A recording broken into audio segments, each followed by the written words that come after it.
सभी को मेरा प्यार भरा नमस्कार। मैं प्रशांत सोलंकी स्वागत करता हूं आप सबका आपके अपने परिवार में। तो मेरे भाई, आज हम लोग काफ़ी सारे बच्चों को ओटीआर करने में बड़ी दिक्कत रह रही है। चाहे एग्ज़ाम सीजीएल का हो, सीएचएसएल, सीपीओ या कोई भी एसएससी का एग्ज़ाम हो, हर किसी के लिए एसएससी की वेबसाइट पर आपको ओटीआर करना पड़ रहा है, जो बच्चे पहली बार फॉर्म भर रहे हैं। तो मैंने सोचा क्यों ना आपकी मदद करने के लिए मैं आपको लाइव ओटीआर करके दिखाऊं। तो क्या क्या होगा, कैसे कैसे होगा, मैं आपको सारा बताता हूँ। सबसे पहले आपको इस तरीके से गूगल खोल लेना है और गूगल पे आपको कहाँ पे जाना है, तो एसएससी की वेबसाइट है ssc.gov। ध्यान देंगे .gov.in, जो IN होता है ये वाला आपकी वेबसाइट है, ठीक है। इसको आपको सर्च कर लेना है। जैसे ही आप इसको सर्च करते हो तो सीधा ये वेबसाइट खुल जाएगी। अगर आप वैसे गूगल पे सर्च करोगे तो डायरेक्ट अगर वेबसाइट ना आए, मान लीजिए आपने यहाँ पे सिर्फ एसएससी लिख दिया, ठीक है, बाई चांस, और ऐसे करके सर्च कर लिया, तो यहाँ पे भी ये एसएससी की दो वेबसाइट हैं। एक है ये एनआईसी वाली, अगर आप ध्यान से देखोगे तो ये एनआईसी वाली आपको ओपन नहीं करनी है, ये पुरानी वेबसाइट है, ठीक है। आपको किस पे जाना है, जीओवी वाली पे जाना है, ठीक है। तो जीओवी वाली जो है उस पर चले जाएंगे, जीओवी वाली पे जाएंगे और ये होम पेज पे आपको जाना है सीधे, ठीक है। तो होम पेज जियो वाली ये आपका दिख जाएगा, ठीक है। एसएससी का ये ऑफिस का फोटो लगा हुआ है इस पे। अब आपको यहाँ पे क्या करना है, क्योंकि आप नए कैंडिडेट हो, तो अगर आपको कोई भी फॉर्म फिलअप करना है तो उसके लिए आपको क्या करना होता है, तो यहाँ पे एक ऑप्शन दे रखा है आपका लॉगिन और रजिस्टर, लॉगिन या रजिस्टर करने का। तो आपको इस पर क्लिक कर लेना है। अगर आपने ओटीआर पहले कर रखा है तो आप सीधे लॉगिन करोगे। मैं अगली वीडियो में आपको लॉगिन करके फॉर्म फिलअप करके दिखाऊंगा कि किस तरीके से फॉर्म फिलअप होता है, ठीक है। बट अभी के लिए क्योंकि हम मान के चल रहे हैं कि आपने ओटीआर नहीं किया है, तो मैं एक नया रजिस्ट्रेशन आपको करके दिखाता हूं।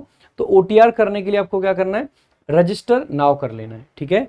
रजिस्टर नाउ पर क्लिक करोगे तो ये खुल जाएगा वन टाइम रजिस्ट्रेशन, और इस वन टाइम रजिस्ट्रेशन को ही ओटीआर कहा जाता है, ठीक है। इसके लिए इनको किस किस चीज़ की ज़रूरत है, सबसे पहले पर्सनल डिटेल्स, फिर पासवर्ड क्रिएशन, एडिशनल डिटेल्स, और लास्ट में डिक्लेरेशन मांगते हैं, ठीक है। फिर आपको यहाँ पे क्या कर देना है, कंटिन्यू कर देना है इसी को, ठीक है। जैसे ही आप इसको कंटिन्यू करोगे तो ये आपके सामने फॉर्म खुल के आ जाएगा इस तरीके से। सबसे पहले यहाँ पे do you have a Aadhaar card, वैसे एन आधार कार्ड होना चाहिए, एसएससी अ आधार कार्ड लिखता है, कोई दिक्कत की बात नहीं है। आपको मान लेना है कि जी हाँ, हमारे पास में आधार कार्ड है, क्योंकि आजकल आधार कार्ड पे बेस्ड ऑथेंटिकेशन चल रहा है। तो मैं आपको नो का ऑप्शन बिल्कुल सजेस्ट नहीं करूंगा, मैं कहूँगा यस करके चलिए इसमें, ठीक है। आपको इसमें यस कर देना है। जैसे यस करोगे तो ये जो 1.1 है इसमें आपको अपना आधार नंबर डाल देना है, ठीक है। तो इसमें आपको आधार नंबर डाल देना है।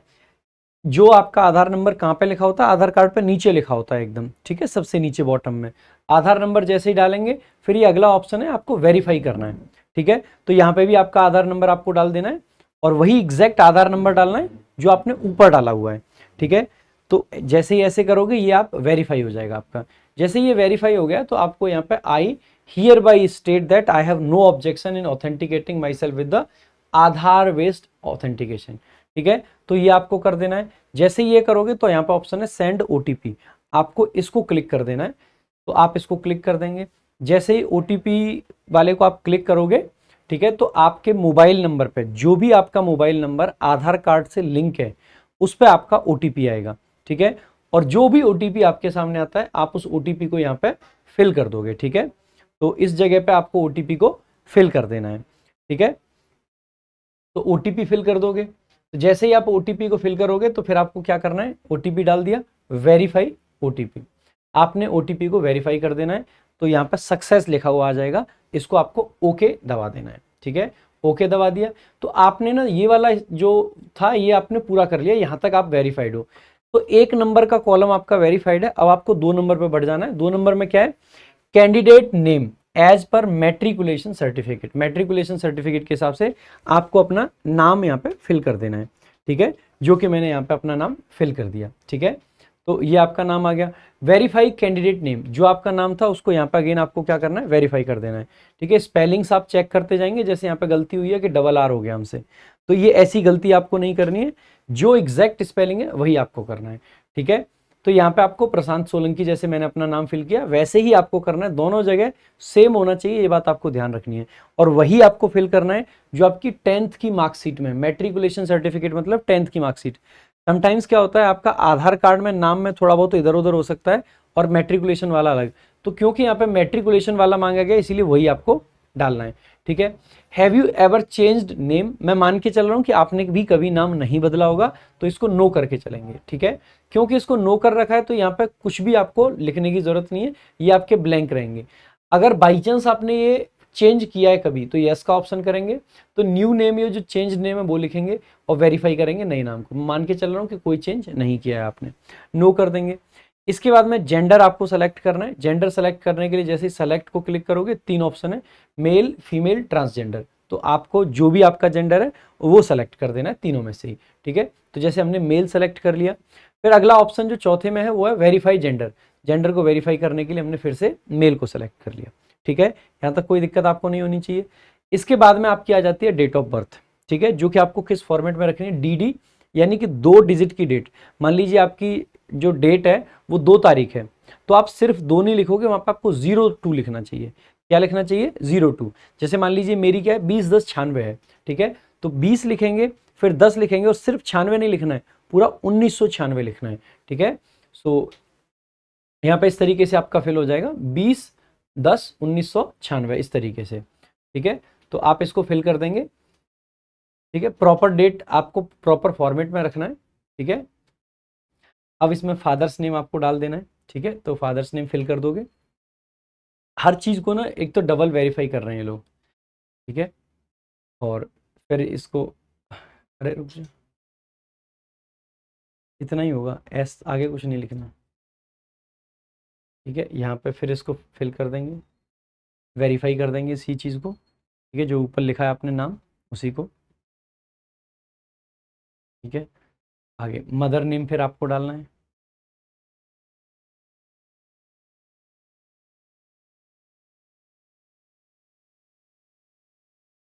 मदर नेम फिर वेरीफाई करना है आपको, ठीक है। उसके बाद में मैट्रिकुलेशन 10th क्लास का जो एजुकेशन बोर्ड है वो आपको सेलेक्ट करना है। तो यूपी बोर्ड जो है, जो मेरा बोर्ड था, तो यूपी बोर्ड, हाँ बी पे मिलेगा, उत्तर प्रदेश।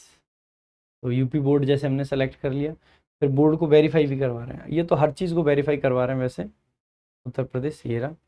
फिर हमें यहाँ पर रोल नंबर आपका फिल करना है, जो 10th का रोल नंबर है, मैट्रिकुलेशन यानी कि 10th का, ठीक है। तो 10th का रोल नंबर फिल करना है, फटाफट से रोल नंबर हमने फिल किया। फिर रोल नंबर को वेरीफाई करना है नीचे, तो वेरीफाई कर लिया हमने, ये देखो वेरीफाई हो गया है, ठीक है। वेरीफाई होने के बाद में ईयर ऑफ पासिंग, तो 2011 में हुआ था, तो रुक जाइए, 2011 को ऐसे ही ढूंढ लेते हैं हम, अरे रुक जाइए, 2011 ईयर ऑफ पासिंग, ठीक है। अब चाहिए इसको भी वेरीफाई करना है कि पक्का 11 में ही करा है ना, कसम खाओ खाओ मम्मी कसम के 2011 में किया है। Highest level of education qualification, highest level अब हमें क्या करना है, अगर आप ग्रेजुएट हो तो ग्रेजुएशन करना है, अगर आप 10th हो तो 10th करना है, 12th कर रखा है तो 12th। क्योंकि मैं ग्रेजुएट हूँ तो मैं ग्रेजुएशन फिल कर देता हूँ यहाँ पे। फिर वेरीफाई करना है, खाओ कसम के ग्रेजुएशन किया है, तो मम्मी कसम ग्रेजुएशन किया है, तो ये डाल दिया हमने। कैंडिडेट्स मोबाइल नंबर, अब यहाँ पे आपको अपना मोबाइल नंबर फिल कर देना है, ठीक है। मैं कहूँगा कि जो आपका आधार वाला नंबर था वही फिल कर लेना, और ये एक ऐसा नंबर आपको रखना है इस पर फालतू के कोई कॉल वॉल ना आए, इसको आप सोशल मीडिया पे यूज़ मत करो, ठीक है। इस टाइप का नंबर आपको रखना है, ठीक है। तो नंबर आपका आ गया है, ठीक है। और नंबर जैसे ही आएगा तो सेंड OTP का ऑप्शन आएगा, तो OTP फिर आपके सामने आएगा, तो फ़ोन पर OTP आना चाहिए, OTP आएगा तो OTP को आप डालेंगे तो OTP से आपका वेरीफाई हो जाएगा, ठीक है। तो ये आपका वैलिडेट कर देते हैं, वैलिडेट करते ही ये वैलिडेट हो गया यानी कि वेरीफाई हो गया। इसके बाद में हमें कैंडिडेट का ईमेल आईडी डालना है, ठीक है। तो ईमेल आईडी डालेंगे हम फटाफट से, तो हमने अपना यहाँ पे ईमेल आईडी भी डाल दिया, @ लिखो उसको 2 की जगह। तो ये इसको अब सेंड OTP कर देते हैं, तो इसका OTP भी चला गया होगा, तो इसका OTP भी अभी डालेंगे, तो ये भी वैलिडेट हो जाएगा, ठीक है। तो फटाफट फटाफट इसको कर लेंगे, तो इस तरीके से आप रजिस्ट्रेशन की तरफ पहुँचे हो। तो अब ये OTP डाला हमने, इसको वैलिडेट करेंगे तो वैलिडेट हो गया ये, ठीक है। यहाँ तक सब हो गया है। नोट करें कि एटलीस्ट वन ऑफ मोबाइल और email OTP validation is required to proceed further, मतलब एक तो कम से कम करना था। हम अपने खुशी में दोनों कर दिए हैं तो कोई दिक्कत की बात नहीं है, ठीक है। तो ये आपका हो गया। अब जब इतना हो गया है तो अब हमें क्या करना है, सेव एंड नेक्स्ट करना है। ये आपको कॉर्नर में यहाँ दिखेगा, तो सेव। ओके, अब देखो जी हो गया, पर्सनल डिटेल्स सबमिटेड सक्सेसफुली, ठीक है। तो इस तरीके से पर्सनल डिटेल्स हो गई। अब ये है हमारा रजिस्ट्रेशन नंबर जो कि निकल के आया है 100, मतलब ठीक है जो भी ये नंबर है, ठीक है। पता चले नंबर तो मैं ब्लर करवा दूंगा, फिर बोल के चला जाऊँ तो गड़बड़ हो जाएगी ना, तो इसीलिए बोल नहीं रहा हूँ पूरा, ठीक है। तो ये रजिस्ट्रेशन नंबर हमारा बन जाता है, ठीक है। अब इसके बाद में आपको क्या करना है, पासवर्ड क्रिएट करना है, ठीक है। बेसिक डिटेल सेव हो गई है तो पासवर्ड क्रिएशन की तरफ चलना है। तो कंटिन्यू हमें करना है, यहाँ पे कंटिन्यू करेंगे तो अब हमें रजिस्ट्रेशन नंबर डालना है, क्या था, ठीक है। तो ऐसे ही जैसे ही हमने उसको कंटिन्यू करा है तो ये रजिस्ट्रेशन नंबर और पासवर्ड दोनों ही हमें मेल पे आ गए हैं। तो जो मेल पे रजिस्ट्रेशन और पासवर्ड आया तो रजिस्ट्रेशन नंबर हमने डाला और पासवर्ड हमने डाला यहाँ पे, ठीक है। दोनों चीज़ों को हमने फिल किया है यहाँ पे, ठीक है। देखो आपके सामने लाइव ही कर रहा हूँ और मैं भी पहली बार कर रहा हूँ, ये मान लीजिएगा, मैं कोई रोज़ का काम नहीं है। फिर हमने ये कैप्चा है, ये कैप्चा इसको यहाँ पे नीचे लिख दिया है, पासवर्ड डाल दिया, कैप्चा डाल दिया, और फिर हम क्या करेंगे, साइन इन करेंगे। जैसे साइन इन करेंगे कह रहा है कि इनवैलिड यूजर नेम और password, please try again with valid user name and password. तो भाई एक बार दोबारा से यूजर नेम और पासवर्ड को चेक करो कि सही है कि गलत है। हो गया। तो एक बार फिर से साइन इन करने की कोशिश करते हैं। अब की बार जी बिल्कुल साइन इन हो गया है ऐसा लग रहा है। Please set a new password, अब ये कह रहा है कि अब नया पासवर्ड तुम खुद से डाल दो। जो ओल्ड पासवर्ड था वो डालो पहले, जो ओल्ड पासवर्ड है वो डालो फटाफट से। डाल दिया। अब एक नया पासवर्ड आपको डालना है, ठीक है, जिसमें ये चीज़ें होनी चाहिए। क्या क्या होना चाहिए, password must be minimum 8 characters, यानी कि 8 अंकों का कम से कम होना चाहिए, मतलब 8 वो होने चाहिए कैरेक्टर उसमें टोटल। एक नंबर होना चाहिए और कम से कम मोर अपर केस, मतलब इंक्लूड 1 और मोर अपर केस लेटर्स, कम से कम एक या एक से अधिक जो बड़े एबीसीडी में होता है ना वो लेटर होना चाहिए। इंक्लूड 1 और मोर लोअर केस, और कम से कम एक या एक से अधिक लोअर केस भी होना चाहिए। कम से कम एक आपका नंबर होना चाहिए, एक या एक से अधिक। कम से कम एक या एक से अधिक स्पेशल कैरेक्टर होना चाहिए। स्पेशल कैरेक्टर जैसे कि @ लगा दिया, ठीक है, हैशटैग लगा दिया, ये स्पेशल कैरेक्टर होते हैं, ठीक है। Password must not contain spaces और टैब्स, स्पेस या टैब नहीं दबा रखा हो। Password must not exceed 25 characters, 25 से बड़ा भी नहीं होना चाहिए। Use only allowed special characters, allowed special characters हैं @ है, हैज़ है, ये डॉलर का निशान है, परसेंटेज है, ये ऊपर वाला है, ये एंड है, प्लस है, बराबर है, ये है, स्टार है, ये है क्वेश्चन मार्क, नीचे अंडरस्कोर है और हाइफन है, ये आपके अलाउड हैं। इसके अलावा और कोई जो स्पेशल कैरेक्टर्स है वो नहीं है। Password must not contain repeated characters, यानी कि रिपीटेड चीज़ें नहीं होनी चाहिए कि ए आ गया, 111 आ गया, ऐसा नहीं होना चाहिए। Password must not be all numbers, ऐसा नहीं हो कि सारे सिर्फ नंबर ही नंबर हैं, यानी कि वो लेटर्स भी होने चाहिए, ठीक है। Password must not be all alphabets, और सारे के सारे लेटर्स ना हो, यानी कि वो नंबर भी डालना है। वो बात इन्होंने घुमा फिरा के वही बातें कह रखी हैं। तो एक बार नया पासवर्ड बना दीजिए भाई, ठीक है, बना दीजिए,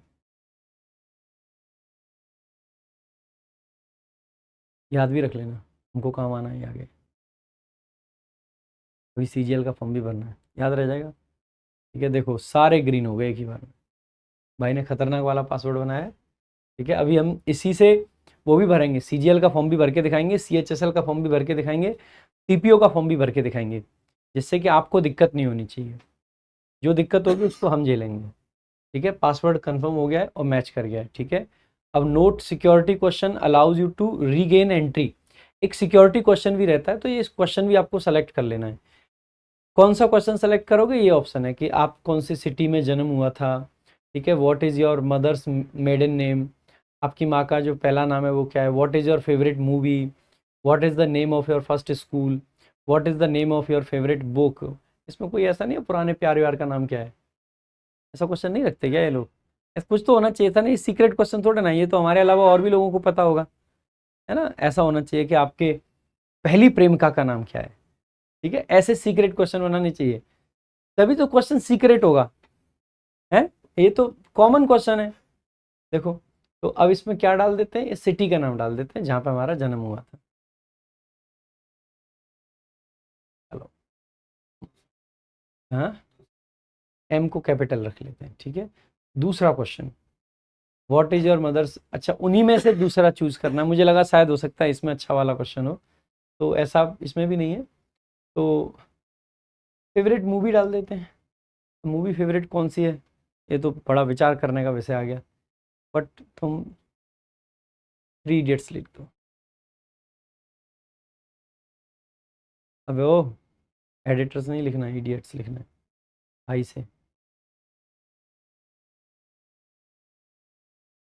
वैसे इडियट्स एडिटर्स लग रहा है मैच मैच करता हुआ है ना।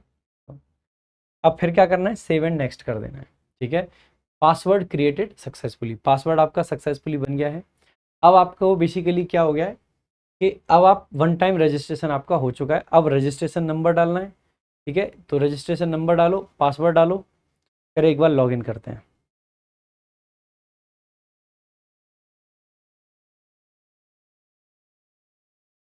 चलो भाई,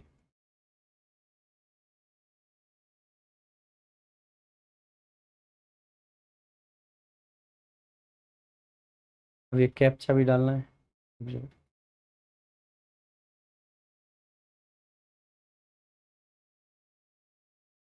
ठीक है, कैप्चा डाल दिया, सब डाल दिया। अब आपको क्या करना है, लॉगिन कर देना है, ठीक है। जैसे ही लॉगिन होगा बस, अब यहाँ से वन टाइम रजिस्ट्रेशन में आपको कैटेगरी फिल करना है। क्या करना है, अभी पूरा हुआ नहीं है रजिस्ट्रेशन, अब कैटेगरी फिल करना है। जैसे कि मेरी कैटेगरी क्या है, यूआर है, तो मैंने यूआर यहाँ पे फिल कर दिया। जो आपकी कैटेगरी होगी आपको वो कर देना है। कैटेगरी को ये वेरीफाई करवा रहे हैं, खाओ मम्मी कसम कि यूआर से बिलोंग करते हो, तो यूआर से बिलोंग करते हैं। नेशनैलिटी क्या है, भारतवासी हैं, कहाँ के हो, तो person of Indian origin who migrated from Pakistan, नहीं पाकिस्तान से हम नहीं आए हैं। Subject of Bhutan, subject of Nepal, Tibet, citizen of India, yes citizen of India है, गर्व से कहो हम भारतवासी हैं। Contact details for other nationals, तो ये अब ऑप्शन ब्लैंक है। यहीं पे अगर कुछ और लिखते हैं तो ये ब्लैंक मतलब नहीं बनता। विजिबल आइडेंटिफिकेशन मार्क, कोई आइडेंटिफिकेशन मार्क पहचान लो। विजुअल आइडेंटिफिकेशन मार्क में लिख दो कि पूरा दिन राधिका राधिका बोलते रहते हैं, ठीक है। इसमें लिख दो कि ये मोल मार्क है यहाँ पे राइट रिस्ट पे, ठीक है।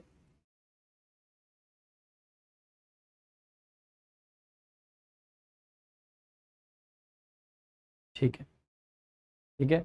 Are you person with benchmark disability, तो नहीं, डिसेबिलिटी वाले होंगे तो यस कर देंगे, अदरवाइज आपको नो करना है। टाइप ऑफ डिसेबिलिटी अब यहाँ पे ओके नहीं है क्योंकि आपने नो कर रखा है, ठीक है। तो ये कैटेगरी भी दे रखी है कि वी एच होता है जो ब्लाइंडनेस एंड लो विजन वाले हैं, एच एच होता है जो थोड़े से कान से दिक्कत रहती है, ओ एच होता है जो लोग को मोटर डिसेबिलिटी होती है इंक्लूडिंग सेरेब्रल लेप्रोसी, ये सब है ना, आगे देखेंगे। सर्टिफिकेट वगैरह यहाँ पे माना गया है, मांगा गया है। इसके बाद में अब आपको क्या करना है, अपना परमानेंट एड्रेस डालना है। परमानेंट एड्रेस जो आपका गांव वाँव का है, जो आपके आधार कार्ड पे होता है ना, वो आपको डाल देना है बेसिकली, ठीक है। तो जो भी आपके आईडी प्रूफ पे वो आपको परमानेंट एड्रेस माना जाता है, तो उसको डाल देंगे आप, ठीक है। तो परमानेंट एड्रेस डालेंगे। अच्छा, मेरा मेरा तो ना शुरू से इसमें भी इशू रहता था। जो परमानेंट एड्रेस में जैसे गांव की स्पेलिंग है आधार कार्ड पर अलग लिखी हुई है, और जो बाकी के डॉक्यूमेंट्स हैं मेरे उनमें अलग लिखी हुई है, तो ये भी दिक्कत रहती है, लेकिन ठीक है, अब डालना ही पड़ेगा, ठीक है। हाँ, अच्छा बाकी चीज़ें आगे ऑप्शन में, तो सेलेक्ट डिस्ट्रिक्ट, तो यूपी लिखो भाई, उत्तर प्रदेश यू लिख दो, उत्तर प्रदेश उभरता हुआ प्रदेश है हमारा। डिस्ट्रिक्ट एम, एम क्लिक करो, मथुरा, ये लो जी मथुरा आ गया। पिन कोड डालो 281204, बहुत बढ़िया, ठीक है। और कुछ तो नहीं डालना है, घर नंबर तो होते नहीं है गांव में, हैं, ठीक है। चलें आगे। Is present address same as permanent address, बिल्कुल जी, हम तो प्रेजेंट एड्रेस गांव का ही मानते हैं, वैसे हम दिल्ली में रह रहे हैं फिर भी हम गांव का ही मानते हैं इसको, तो यस कर देते हैं। यस करते ही ये आपका सेम ले लेगा। अगर नो करोगे तो आपको अलग से फिल करना पड़ेगा, ठीक है। तो एक बार नो करके देख लेते हैं, है ना। नो करके फिल कर दो, ये दिल्ली वाला एड्रेस डाल दो, ठीक है। तो ये देखो परमानेंट एड्रेस और प्रेजेंट एड्रेस मैंने अलग अलग डाला है। अगर इसको यस कर देते तो वही वाला ले लेता, नो कराया तो मैंने अलग अलग डाल पा रहा हूँ मैं, ठीक है। तो मैंने अलग डाल दिया और सेव एंड नेक्स्ट कर दिया, ठीक है। Success, additional detail saved successfully, okay कर देंगे, ठीक है। अब यहाँ पे वन टाइम रजिस्ट्रेशन का ये लास्ट स्टेप होता है कि इसमें डिक्लेरेशन है। डिक्लेरेशन भाई आंख बंद करके एग्री कर दो, कोई और दूसरा ऑप्शन थोड़ा ना होता है, ठीक है। तो एग्री कर देंगे, एग्री कर देंगे। अब चाहें तो एक बार आप प्रीव्यू कर सकते हैं पूरे को, और अगर आपको लगता है आपने सही भरा है तो डिक्लेयर कर सकते हैं। जैसे आपने डिक्लेयर करा, ये हो गया सक्सेस, डिक्लेरेशन सबमिटेड सक्सेसफुली। अब यहाँ से आपका जी बिल्कुल लॉगिन हो जाता है, और ये हमारा पूरा का पूरा यहाँ पे आपको डैशबोर्ड दिखाई दे रहा है। इस डैशबोर्ड के सारे हम बहुत कुछ कर सकते हैं, ठीक है, बहुत कुछ कर सकते हैं, एसएससी को हिला सकते हैं एकदम। अब हम कौन से फॉर्म, ग्रेजुएट लेवल का फॉर्म है, इसमें अप्लाई कर सकते हैं। इसके अलावा स्टेनोग्राफर का है, इसको अप्लाई कर सकते हैं। इसके अलावा कंबाइंड हिंदी ट्रांसलेटर का चल रहा है, ये भी अप्लाई कर सकते हैं। सिलेक्शन पोस्ट वाला है, ये भी अप्लाई कर सकते हैं, ठीक है। अब जो अगली वीडियो आपकी आएगी उसमें हम सीजीएल वाला जो फॉर्म है उसको अप्लाई करके आपको दिखाएंगे कि किस तरीके से आपको क्या क्या उसमें फिल करना है, ठीक है। वीडियो अगर आपको लगता है कि आपके लिए हेल्पफुल रही है तो भाई लाइक करके शेयर जरूर करें। हर उस बच्चे तक ये वीडियो पहुंचनी चाहिए जिसको ओटीआर करने में थोड़ी भी परेशानी आ रही है। तो this is all for today. बाकी अगर आपको पढ़ाई लिखाई में भी कोई परेशानी आ रही है भाई, ओटीआर की दिक्कत मैंने यहाँ पे आपकी समाप्त कर दी है। अब के बाद में आपको ओटीआर में कोई दिक्कत नहीं होगी। बाकी पढ़ाई लिखाई की दिक्कत अगर आपको आ रही है इंग्लिश में, तो शाम 5 बजे 45 दिन 45 मैराथन की क्लास होती है रैंकर्स गुरुकुल पे, वो आपको अटेंड करनी है। टॉप 50 क्वेश्चंस की सीरीज मैंने चला रखी है अपने इसी चैनल पे, वो आपको जरूर देखने सारे के सारे वीडियोस। साथ ही साथ में आपको रीडिंग बूस्टर में देता रहता हूँ, वो आपको देख लेना, रीडिंग बूस्टर सर्च कर लेना, ठीक है। बेसिक्स वाली वीडियो अगर नहीं देखी है तो वो देख लेना। बाकी सबसे बेहतर अगर ये सारी चीज़ें आपको एक ही जगह चाहिए तो इंग्लिश स्पेशल वीओडी बैच, ये हमारा सबसे बेहतरीन बैच होता है। और ये आपका कहाँ पे मिलेगा, आपको आरजी विक्रमजीत ऐप पे 699 रुपए के फीस में लाइफ टाइम वैलिडिटी के साथ में आपको ये बैच मिलता है। तो बहुत बेहतरीन कंटेंट है, बहुत बेहतरीन बैच है, आप एक बार जरूर चेकआउट करना, मजा आ जाएगा आपको कसम से। ऐसा लगेगा कि इससे बेहतर इंग्लिश का बैच आपको कहीं पे भी नहीं मिल सकता है। बाकी अगर आप किताब से पढ़ना प्रेफर करते हैं तो वोकैबुलरी के लिए वोकैब संजीवनी और ग्रामर के लिए इंग्लिश रामबाण, ये दोनों किताबें आप लोगों के पास में जरूर होनी चाहिए। क्विक रिवीजन के लिए हमारी पॉकेट रॉकेट फॉर्मूला बुक, बड़ी खतरनाक पॉकेट रॉकेट किताब है, वो भी आप ले सकते हैं, ठीक है। So this is all for today. बाकी सारी चीजें आपको जो भी जानकारी चाहिए कुछ भी है तो टेलीग्राम जरूर ज्वाइन कर लेना। टेलीग्राम का लिंक आपको पिंड कमेंट और डिस्क्रिप्शन में मिल जाएगा। प्रशांत सोलंकी इंग्लिश, ये हमारा टेलीग्राम चैनल है। कोई दिक्कत अभी भी ओटीआर में रह जाती है तो इंस्टाग्राम पे मैसेज कर सकते हैं, प्रशांत_सोलंकी_इंग्लिश, ये हमारा इंस्टाग्राम हैंडल है। Thank you so much. जय हिंद, जय भारत।